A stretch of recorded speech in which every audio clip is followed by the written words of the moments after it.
My name's Joe. Last Sunday, I was reading the newspaper. There was an article on the front page that caught my eye. At the time, Congress had less than a week to come up with a budget plan to prevent a government shutdown.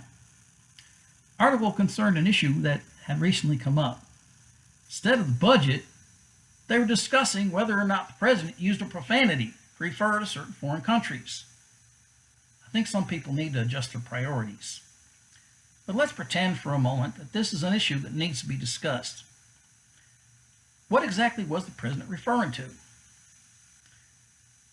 Some people were offended, perhaps rightly so at the time, because their parents had come here from one of the countries mentioned and worked hard to build a life for themselves and for their families. These people should be commended, celebrated even, for doing so. But there's another type of person who should not. There are countries where the citizens cannot get the basic necessities for a variety of reasons.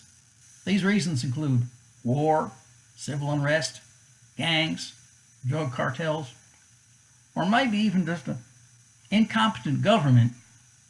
I know, don't say it, there's more.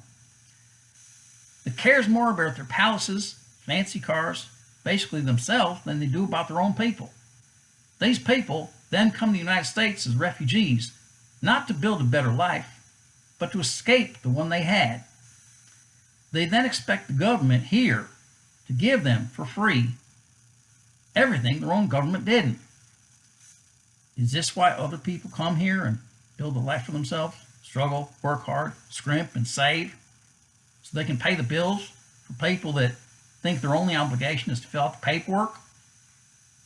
We got enough American citizens that actually do that. We don't need refugees coming here too.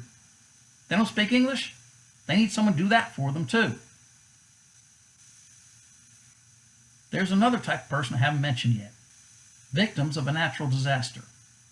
In that case, we need to, as much as possible, if we can, help them to rebuild. Here again, it is not our responsibility to rebuild their entire country or any portion thereof. Although he may pick the wrong time to say it, our president was right. We can't be there forever. And yeah, I know Puerto Rico is not a foreign country, but the same thing applies. We can go there and help them as much as they can, but eventually they're going to have to get to a point where they can take care of whatever needs fixing themselves.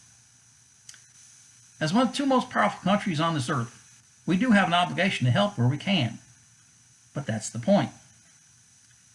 We can help them until they get to a point where they can help themselves. After a natural disaster, there will come a time when they can fix what needs fixing. In the case of a civil war, or any of the other reasons I mentioned, we cannot go into the country and take over.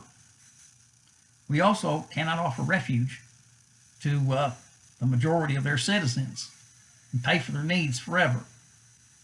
Where we can provide them with the help they need so they can help themselves, perhaps even go back to the country they came from and try to fix whatever went wrong so they don't live in a country anymore.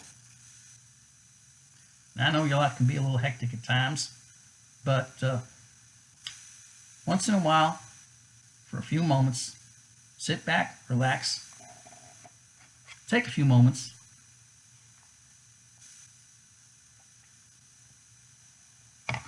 for a Cuppa Joe.